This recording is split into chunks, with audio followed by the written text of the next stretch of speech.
Bate-papo agora. Você já ouviu falar em racismo estrutural?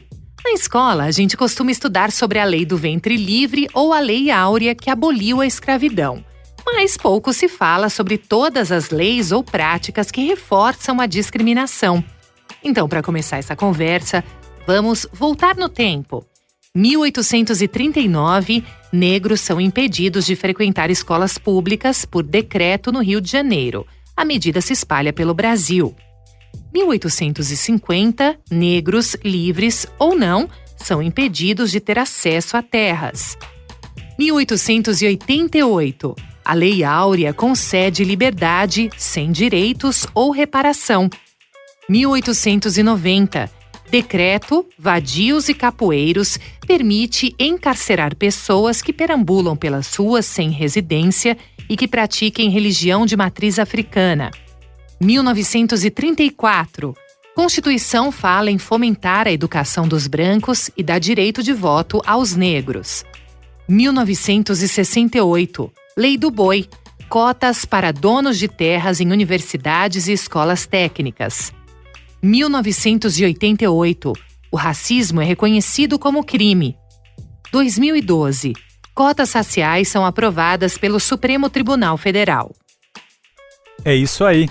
Eu sou o Leandro Machado e está começando mais um Bate-Papo Agora. Hoje, como você já percebeu, nós vamos falar sobre racismo estrutural e educação.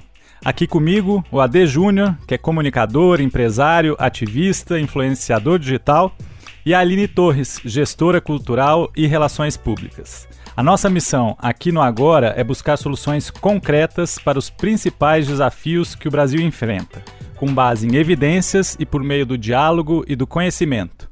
Seja bem-vinda, Aline. Obrigada, é um prazer estar aqui hoje compartilhando esse momento histórico com a AD e vamos lá. Bem-vindo, AD. Muito obrigado, Leandro. Eu tô super feliz de estar aqui, conhecendo também a Aline pela primeira vez e eu sei que vai dar bom. Vai dar bom, já deu. Que legal. Nós tomamos a liberdade de abrir esse episódio citando parte da linha do tempo que o AD Júnior usa para conversar sobre racismo estrutural na fala dele no TED.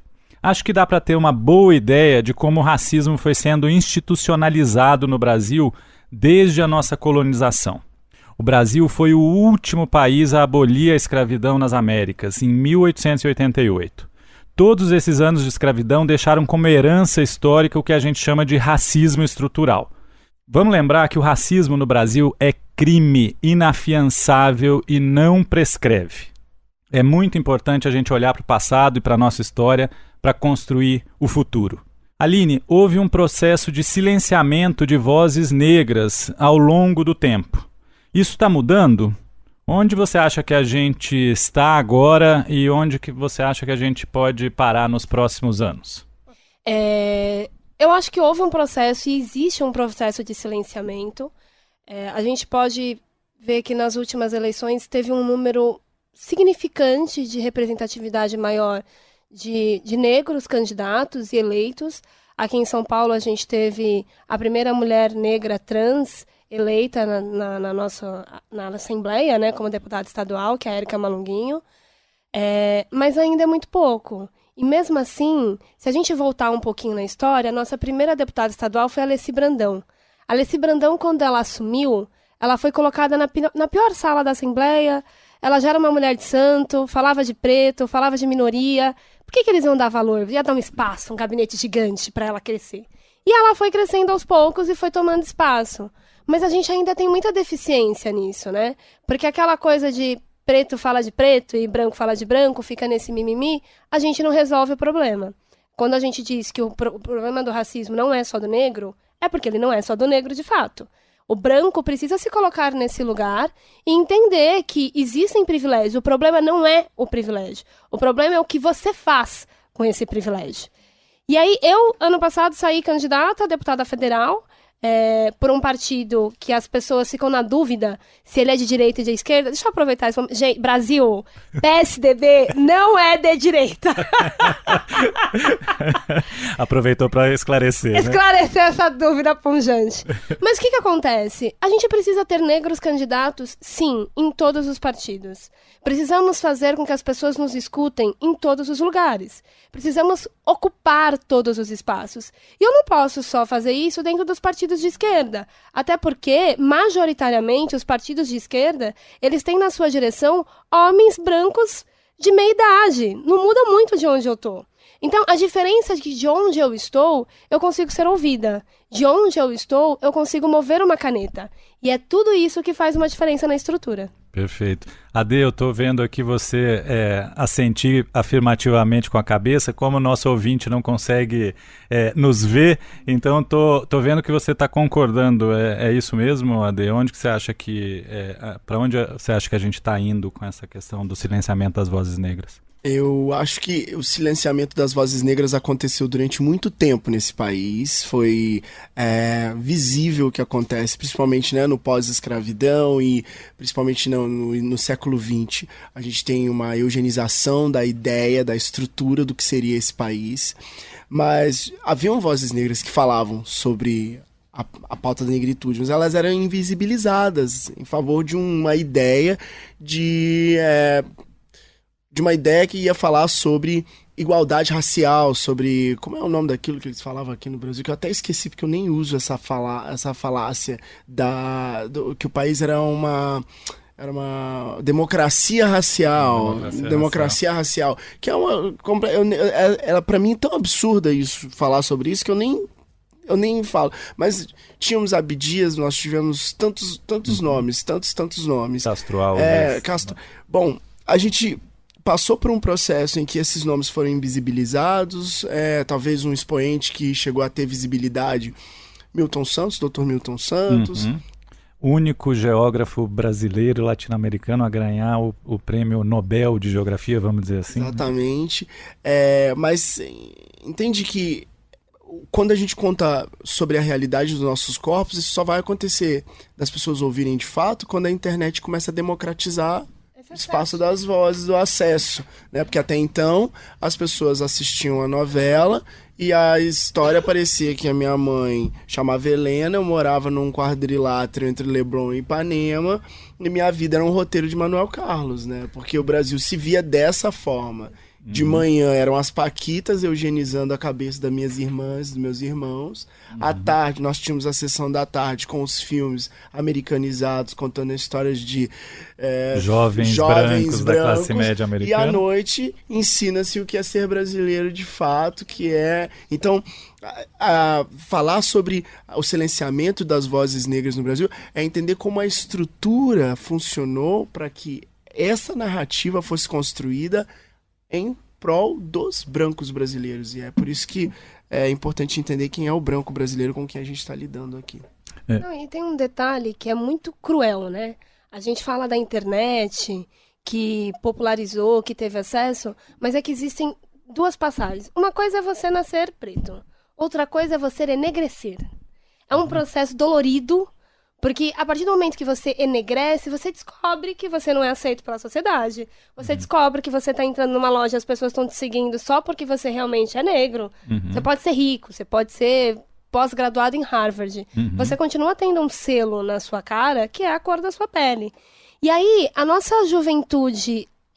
agora, a geração millennials, né, que é a geração do tombamento, a geração do pode tudo, do descobrimento, ela tá indo um pouco à frente da nossa geração aqui, dos nossos 30 e poucos anos, porque tem menos medo. A gente teve muito medo de apanhar por conta da geração dos nossos pais e dos nossos avós. Eu sou neta de um escravo, né? Minha mãe é do Recôncavo da Bahia e meu avô foi escravo de fazenda. Aí vão me dizer, mas ele trabalhava. Não, ele trabalhava na fazenda e dormia lá. Não. Ele era escravo, ele trabalhava para comer e era isso. Era uma condição de escravo, no Recôncavo da Bahia, onde você teve negros escravos vindos de lugares muito específicos, da África, enfim. É um lugar mais lindo do mundo hoje, porque a gente é belo, mas tem essa história manchada ali. Então, esse processo de enegrecimento, ele foi muito dolorido. A gente de 30 e poucos anos, foi difícil, né? A gente entender o que era realmente ser negro. Foi difícil você perceber que, nossa, mas eu sou a única no meu lugar de trabalho, eu sou a única aqui na minha escola, na minha faculdade. E ser único sempre dói, porque é uma militância eterna, né? A gente não consegue ir na padaria tomar café. E porque também você olha para a sociedade e vê que a maioria da sociedade é negra e parda. A realidade dos nossos corpos é porque... A realidade dos nossos corpos é de que nós somos o grupo que é a maioria nesse país, mas que esse país não nos enxerga como a maioria. Então a gente acaba vivendo, no caso, descobrir ser negro para muitos, eu acho muito interessante quando você traz isso. Eu não descobri que eu era negro depois. Eu vim de uma família que a gente sempre soube que era negro, a gente sempre pautou isso. Eu lembro de uma prima minha que faleceu há pouco tempo, que já tinha revista Raça na casa dos meus primos, assim, tipo, dos primos dos meus pais, assim, há muito tempo, tipo, 96, eu tinha 10 anos, eles já tinham, sabe? Então, tipo, a diferença é que em alguns momentos da história de ser negro no Brasil se confunde também com a história do avanço nosso, né, de 30 e poucos anos, do avanço das pautas sociais nesse país. Então, você cruza aí um momento em que a gente tá na faculdade e o Brasil começa a colocar políticas públicas que trazem prioridade para esse grupo de negros, que vai ter uma ascensão na educação, mas que o Brasil não gosta. O Brasil detesta. E pegando esse ponto da educação, André, que você estava falando, a gente sabe que a educação é o maior gerador de oportunidades na vida de uma pessoa, de um indivíduo. E aí, Aline, você como educadora, eu queria te ouvir um pouquinho, como que você acha que a discriminação racial afeta a aprendizagem da população negra? Eu fui professora voluntária no Heliópolis, literatura, junto com a Educafro, eu fiz muitas atividades de educação e hoje eu educo juventude periférica para entender que o menino do funk, ele pode ser uma superpotência do funk e que o menino do rap pode ser uma superpotência do rap, tudo isso baseado na educação. Então, o racismo, ele limita a educação, porque quando você coloca... Hoje a gente tem uma condição que a qualidade... O conteúdo do ensino de uma escola particular é o mesmo conteúdo de ensino de uma escola pública. Eles são praticamente igualitários, isso já é provado. Porém, uma criança, ela não aprende só o que é dado na escola, só pelo professor. Um menino que tem uma base estruturada, que tem uma família, que o pai lê jornal de manhã, que a mãe não está vendo só a novela do Manuel Carlos e que entende que o mundo é aquele quadrilátero do Leblon, ele vai agregar outras coisas, porque ele vai no teatro, ele vai no cinema, ele vai ter outros tipos de conversa na casa dele, ele vai captar e absorver outros aprendizados, que vai fazer com que ele consiga ter uma interpretação de texto melhor, que vai fazer com que ele consiga ser melhor em matemática, que vai fazer com que ele seja um aluno um pouco mais, né, diferenciado. Agora esse menino da periferia, que mora lá do outro lado da ponte, na Brasilândia, que a casa dele passa por dentro do córrego, que o pai dele... que ele nem sabe quem é o pai dele, que a mãe dele é empregada doméstica, trabalha 16 horas por dia e que ela só tem capacidade de acordar, fazer o café, sair e falar, filho, pelo amor de Deus, não vá pra rua, vá pra escola e volte pra casa. Como é que esse menino vai absorver tudo isso? Qual é a condição? Como é que a gente vai equalizar essa condição de educação? E o racismo está aí. O racismo estrutural, ele está nesse lugar.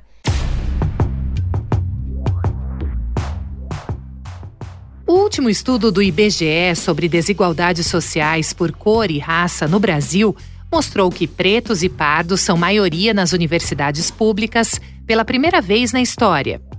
Isso ainda não se reflete na representatividade em diversas carreiras do ensino superior nem na renda. Por exemplo, negros com ensino superior recebem 69% do rendimento hora de um branco com a mesma escolaridade. A pesquisa também revelou que a taxa de conclusão do ensino médio da população preta ou parda é de 61,8% e a dos brancos, 76,8%.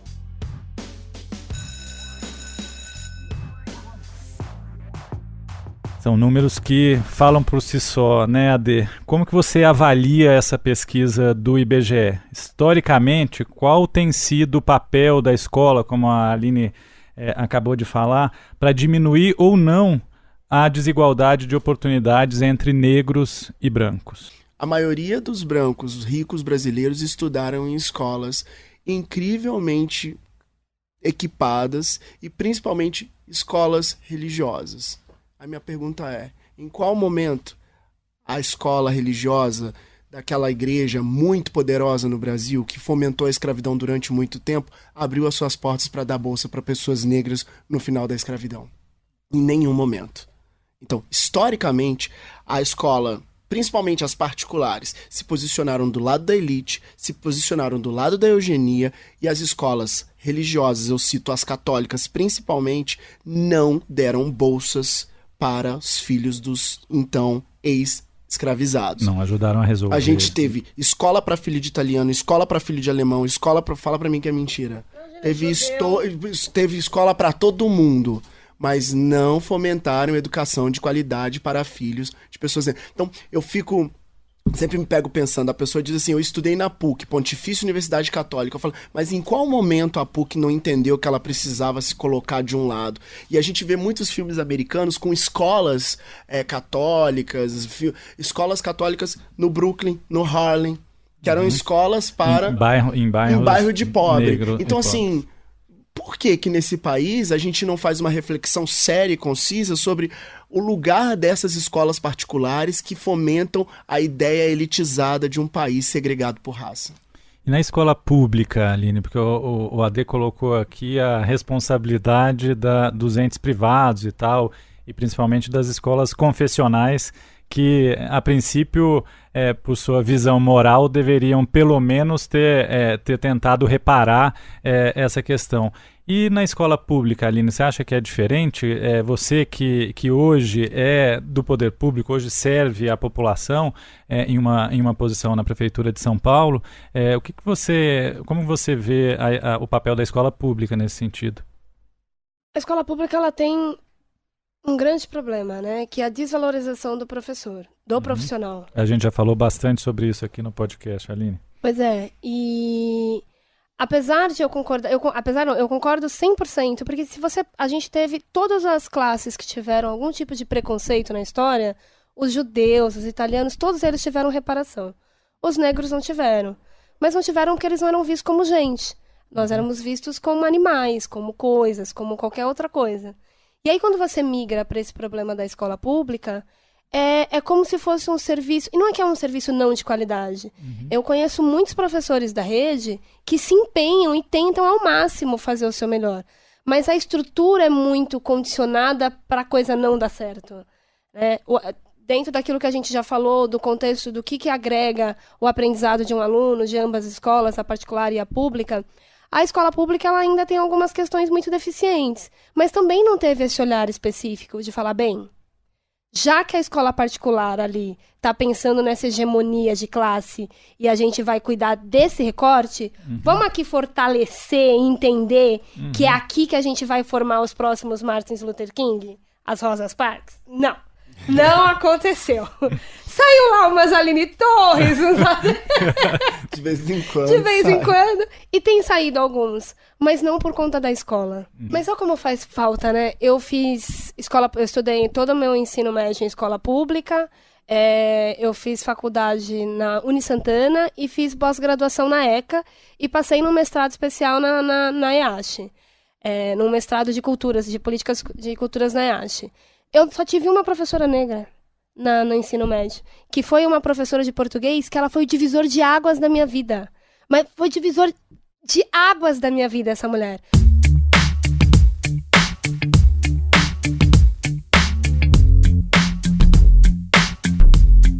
Ouve que eu te explico. As cotas raciais estão em vigor há 7 anos. Mas volta e meia levanta-se a ideia de que as cotas deveriam ser para pobres em geral e não por raça para negros. Será que o branco pobre sofre a mesma discriminação que o negro pobre? E mais, um negro rico não sofre discriminação? A gente recebeu uma pergunta sobre esse assunto da nossa membro do Agora, a Sônia Mariano, que mora lá em Brasília. E ela queria saber se as cotas são indispensáveis mesmo ou se elas no final ajudam ou acabam causando distorções. O que você acha, Adê?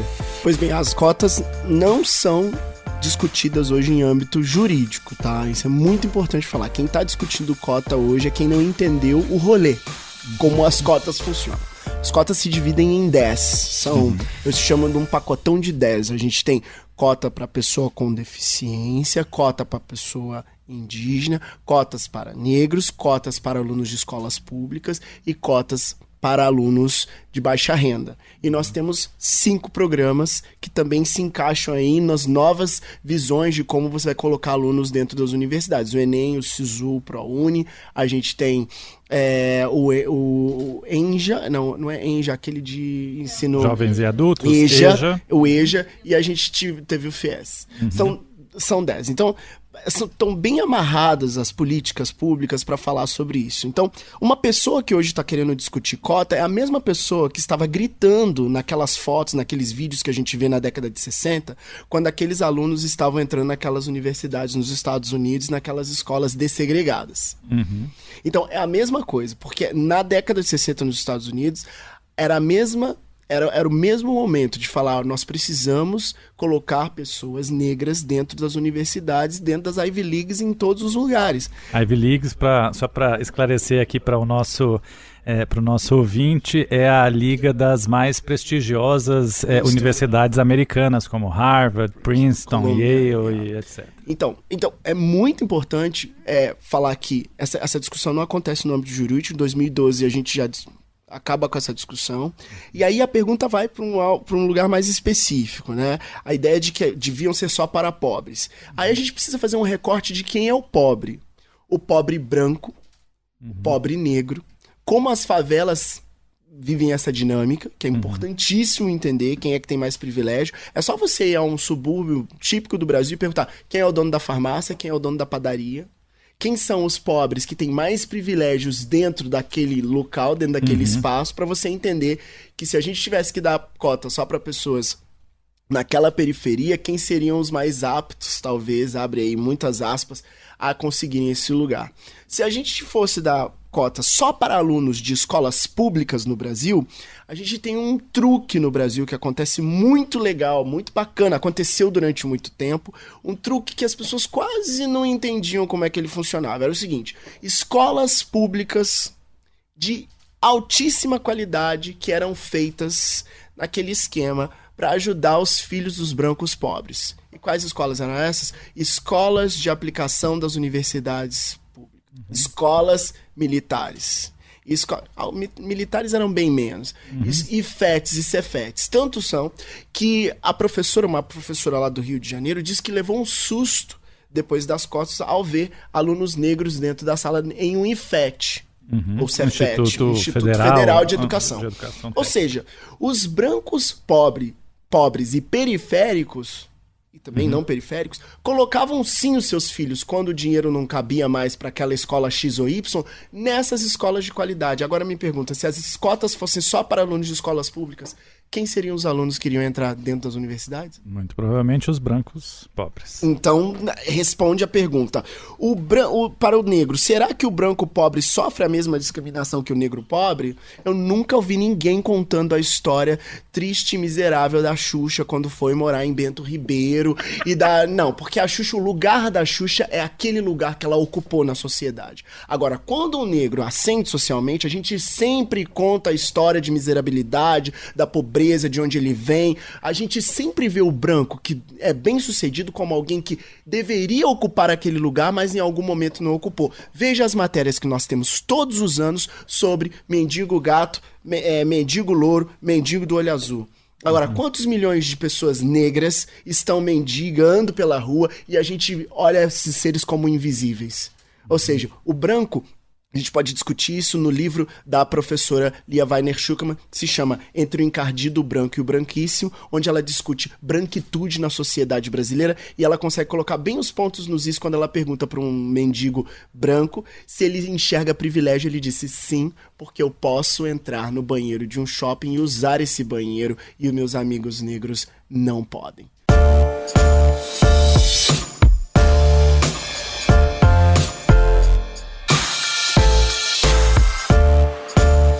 Boas práticas.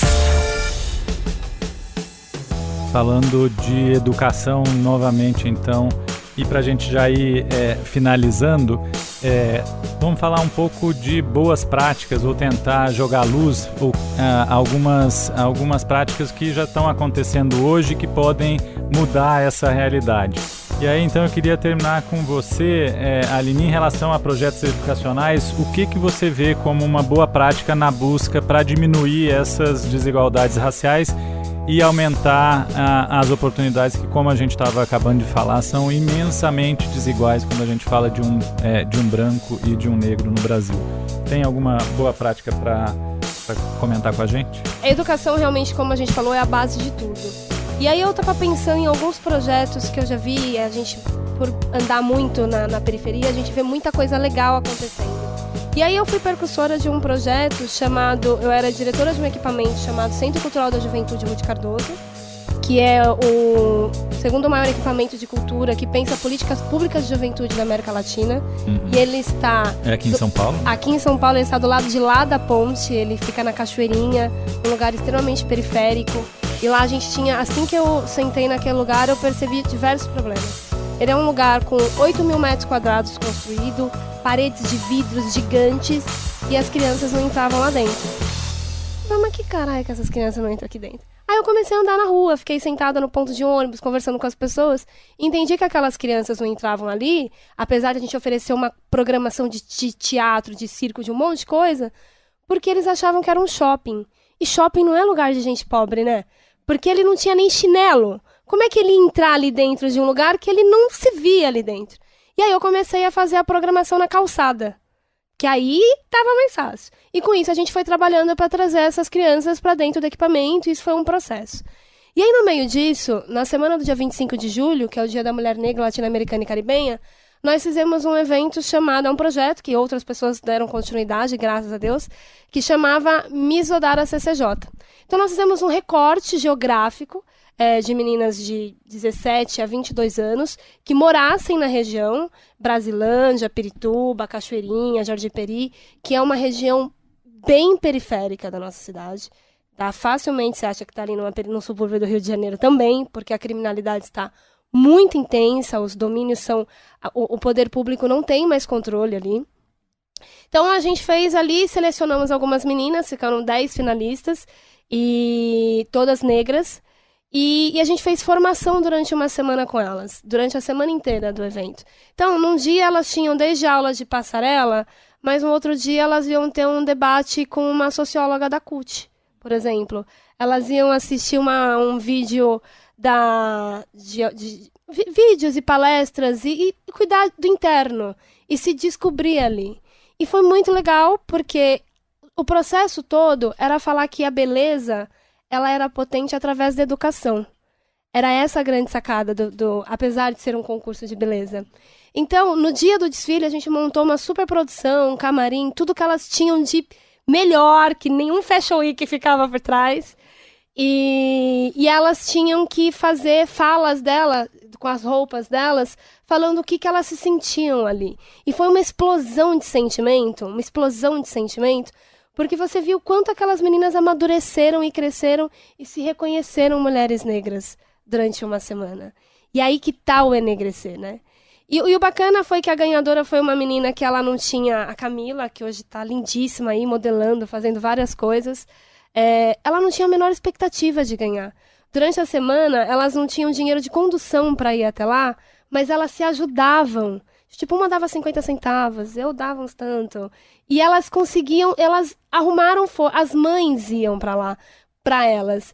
E no final, a gente sorteou 10 bolsas com uma parceria que a gente fez com uma faculdade, para todas as ganhadoras, que era para fortalecer essa ideia de que a beleza ela realmente vem impulsionada através da educação.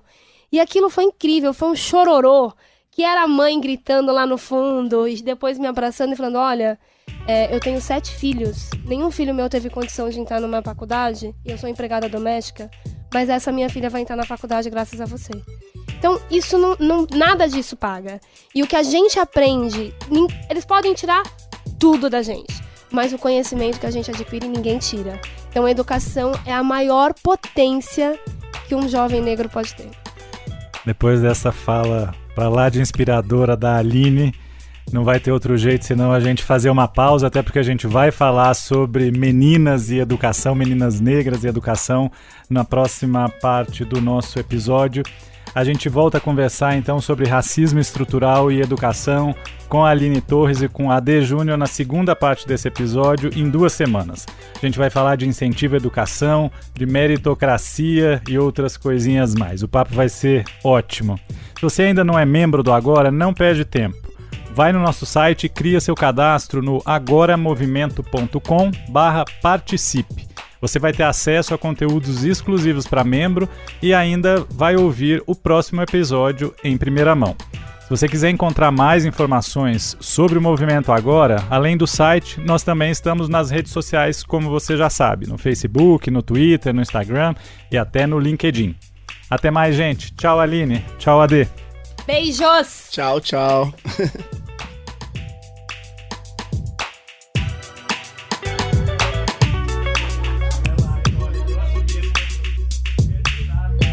Pode organizar que eu vou gostar. Bate-papo Agora.